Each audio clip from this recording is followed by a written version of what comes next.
Hello. Um, today I spent my entire day crying because I was reading this fan fiction, right? And it was bringing me so much joy, and it's still so exciting. I cannot wait to get to it. It's called Yesterday Upon the Stairs. And I know, and if to y'all in the audience who have read it, and to y'all who haven't, y'all should totally read it. It's like a super nice fan fiction that just it keeps on giving. It keeps on giving. Like I'm over here sitting here. Oh my god, this is so nice. It's so nice. It's so joyous and happy. Because it's joyous and happy compared to the thing that I'm not avoiding, but I've been kind of like coping with this entire summer. So the thing is, so I was, and then after reading that fic, right, and reading a bit of it, I got to chapter 23. I was like, you know what? This character is the same. This character is the same as the character from my other fanfiction that I dearly love. I fucking love this fanfiction. I think it's like the best work of literature that I have had the privilege of reading. Not only that, I've been reading for like 4 years, so my attachment, we're like this. Emotionally, the author has served my heart on this silver platter more times than I could count. She has,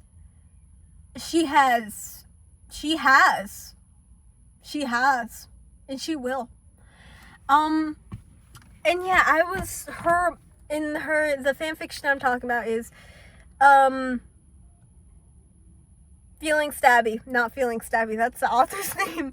But the fanfiction I'm talking about is Hero Shadow by Feeling Stabby. And so, spoiler alert, if y'all want to read Hero Shadow, which y'all totally should, y'all, as like the time of me probably uploading this, the count is at 99 out of 115 chapters. Now the author does take a while to post and to update, but them chapters are good. Okay, they're worth the wait. The last chapter was updated during January, but if y'all think she's gonna abandon it, she ain't. She's locked in. In her words, she has spent too much time working on this stupid fanfiction not to finish it. And so, yeah, I was like, oh my god, you know what? This fanfiction reminds me of the Hunger Games. And I said spoiler alert, so y'all can't say anything. Spoiler alert. But yeah, it reminds me of the Hunger Games. Emotionally. Leave if you don't want to get spoiled.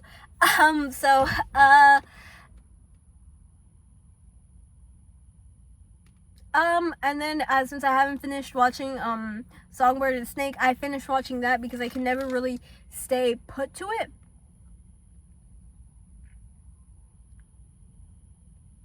Like, I can never actually watch it in its completion because I'm always pained by something. Well, I'm not always pained by something, but I was pained by something like twice.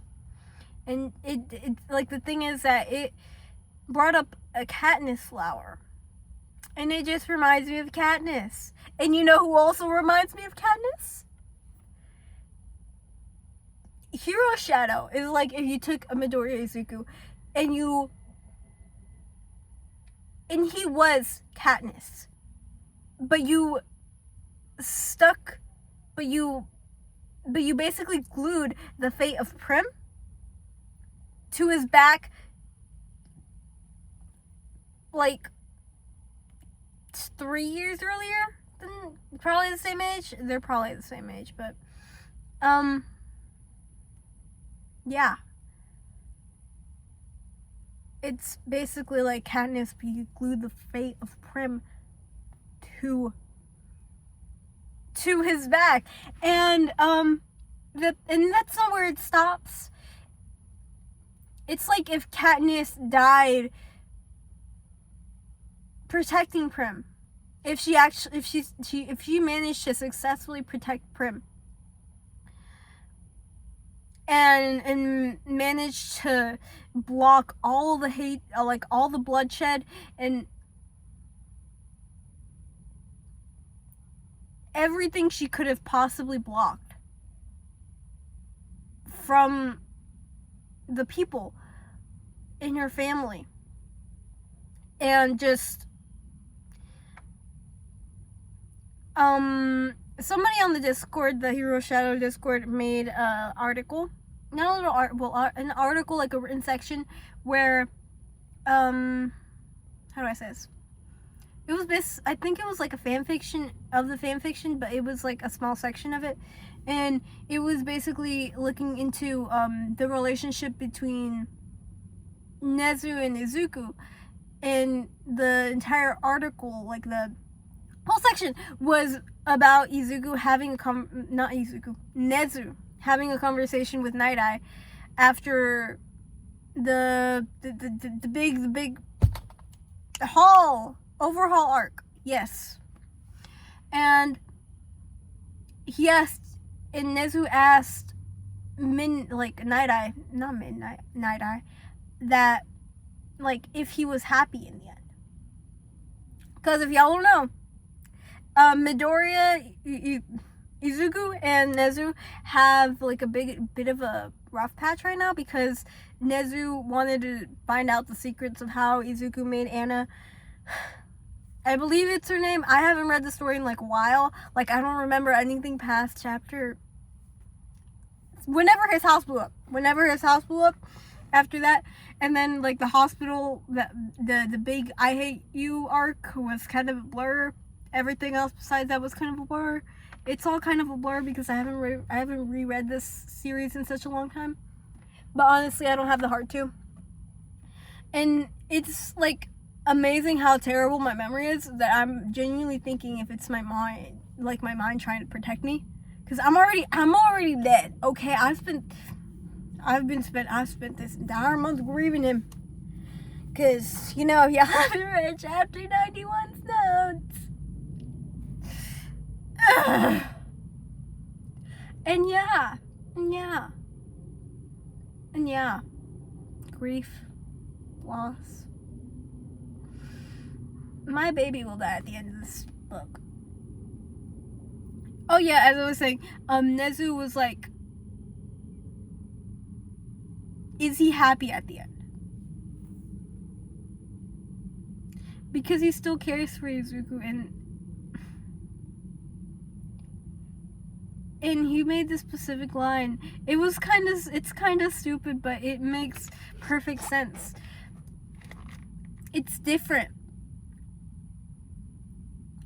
Like, okay, recap. Not recap, but start over. The line basically goes like, it's easy to ask a hero to die for the world, but it's different to ask a child to die for the world. And Izuku put himself in those shoes, and he's running towards his death. Just like Katniss gave up her comfort, her dreams, for the promise of protection, gave up everything for the promise of protection of Prim. And in the end, it was squashed under her feet.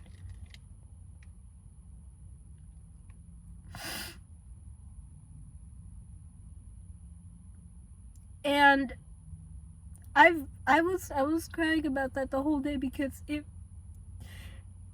and like that scene in Mockingjay, I believe, part 2, where Katniss looks at Prim's cat. Looks at Prim's cat, and tells her she's gone, she's not coming back. Somebody's eventually gonna have to do that with Missy, Izuku's cat. And eventually Izuku, when Izuku's long past, he'll die. And that's something that's a lot what kills me, because he's before he has a chance to bloom, he's just realizing the beauty of living, and now he has to die. And the author once said, she said this in a quote as like to comfort people and to comfort somebody, but I like it hit me. And it basically says, if it's any comfort, Izuku will look back at his life, look through all the pain, look at all the hardships, and think he has lived a life so full, and he could not have possibly lived more.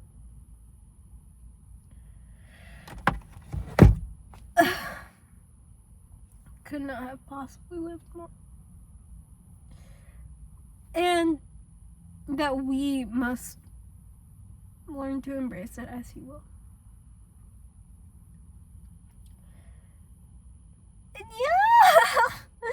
And it just, the Hunger Games always makes me cry like a bunch because of how I see the similarities between this story and Hero Shadow. And it's, Hero Shadow already kills me enough, but this freaking story, man, it's so sad. It's so sad. I've been talking about Hunger Games, by the way. It's so sad. It kills me. It doesn't kill me. It wouldn't have killed me if I hadn't found a connection. I think, like, when I first watched it, it killed me, but not because of that connection. But every time since then, I've just been thinking about that one. Not that one scene, these characters, these relationships, and how in the end it's just gonna have the same outcome, that a child's life will be cut short. And in the end, it was for the sake of protecting the world, but at what cost? Except in Prim's case, it wasn't. She didn't know. Katniss didn't know. They didn't know what the president planned. And so, yeah. But Izuku knows he's gonna die, and he hasn't told anybody. So how fun is that gonna be when it's revealed? How joyous. How lovely. And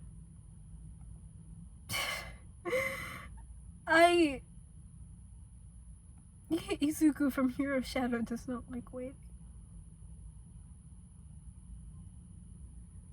But he'll wait for this. He'll wait for his death, because he's probably gonna be he's grasping at the seconds he has. Because he doesn't have years of time to waste. Oh my god, I love the synopsis. I love that line in the synopsis. Like, hold on, I'm trying to remember, but I know the line about, yeah, the line in the synopsis I love is Izuku cannot fathom how some people have years of time, so much that it drags.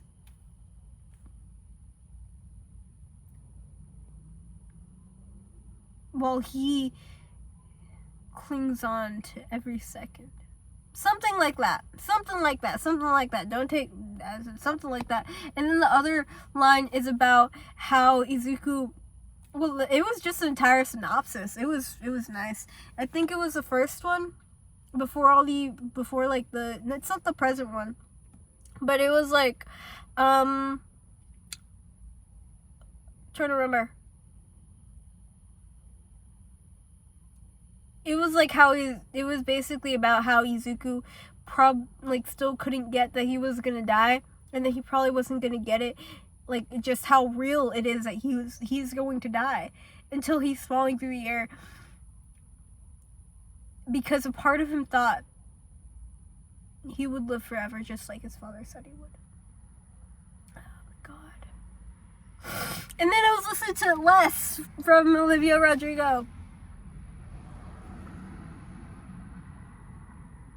You say you cannot stand to watch me cry a minute less. So you do the noble thing and open up the door. If loving me means letting go and wishing me the best, then I guess I wish you loved me less. And that killed me, because I thought about how, like, before chapter 99, Soul's Touched, it's like Izuku and Bakugo had a whole conflict, and they've basically been keeping their distance.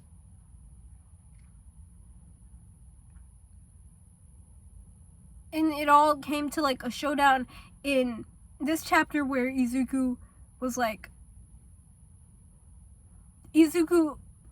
reread the PDF that the doctor sent him that has like all the stages of his disease, and he didn't want to believe it. But he's starting third. And there's only four.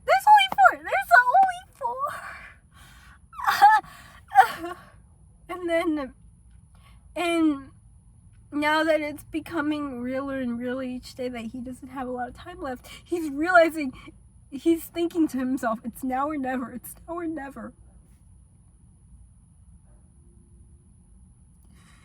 His Aizawa and Yamada think he thinks he has the world ahead of him.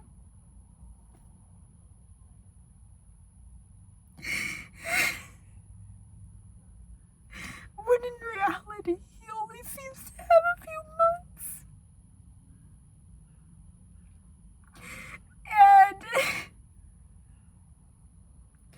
And Izuku sat in a bed and cried and panicked because he didn't want. He has so much left to do. It can't end this soon. So much he wants to do, so much he wants to experience. And in the end, he decides, he looks back at all the moments that and all the opportunities he's let slip through his hands, and he chooses now. That chapter, it warmed my heart, because for the longest time I have been watching him go through it alone, push everyone away, because they're gonna hurt more whenever he dies. But now he's realizing he doesn't die like that. He doesn't want to die like that, so he's